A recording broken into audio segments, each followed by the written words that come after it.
ઢાકામાં દુર્ગા મંદિરની તોડફોડ પર ભારતે કડક નિંદા કરી. બાંગ્લાદેશ સરકારને સુરક્ષા માટે જવાબદાર ગણાવી.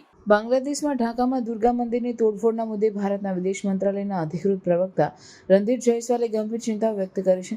તેમણે સ્પષ્ટપણે જણાવ્યું કે ખિલખેત વિસ્તારમાં આવેલ દુર્ગા મંદિરે તોડફોડ માટે ઉગ્રવાદી તત્વો દબાણ કરી રહ્યા હતા અને બાંગ્લાદેશની અંતરિમ સરકારે મંદિરને સુરક્ષા આપવાને બદલે તેને અવૈધ જમીન ઉપયોગ તરીકે રજૂ કરી તોડફોડને મંજૂરી આપી દીધી. આ ઘટનાથી મંદિરમાં સ્થાપિત મૂર્તિને પણ નુકસાન થયું છે, જે ભારત માટે અત્યંત દુઃખદ અને ચિંતાજનક છે. શ્રી જયસ્વાલે જણાવ્યું કે આવી ઘટનાઓ બાંગ્લાદેશમાં વારંવાર થતી રહે છે, જે ખૂબ જ દુઃખદ છે. તેમણે બાંગ્લાદેશની સરકારને યાદ અપાવી કે દેશના હિન્દુઓ, તેમની સંપત્તિ અને ધાર્મિક સંસ્થાનો રક્ષણ આપવાની જવાબદારી તેમનો છે. ભારતે આ ઘટનાની નિંદા કરી છે અને બાંગ્લાદેશમાં રહેલા હિન્દુઓ અને અન્ય અલ્પસંખ્યક સમુદાયોની સુરક્ષા માટે તાત્કાલિક પગલાં લેવાની માંગ કરી છે.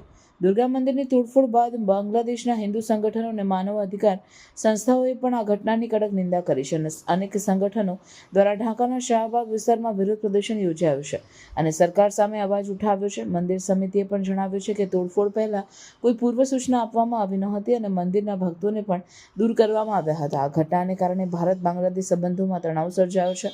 ભારતે સ્પષ્ટપણે જણાવ્યું છે કે બંને દેશો વચ્ચે સકારાત્મક વાતચીત માટે અનુકૂળ વાતાવરણ જરૂરી છે અને ધાર્મિક સ્થળોની સુરક્ષા એ આંતરરાષ્ટ્રીય જવાબદારી છે. ભારતે બાંગ્લાદેશ સરકારને ફરીથી યાદ અપાવ્યું છે કે તેઓ હિન્દુ સમુદાયના અધિકારો અને સુરક્ષા માટે પ્રતિબદ્ધ રહેવું જોઈએ.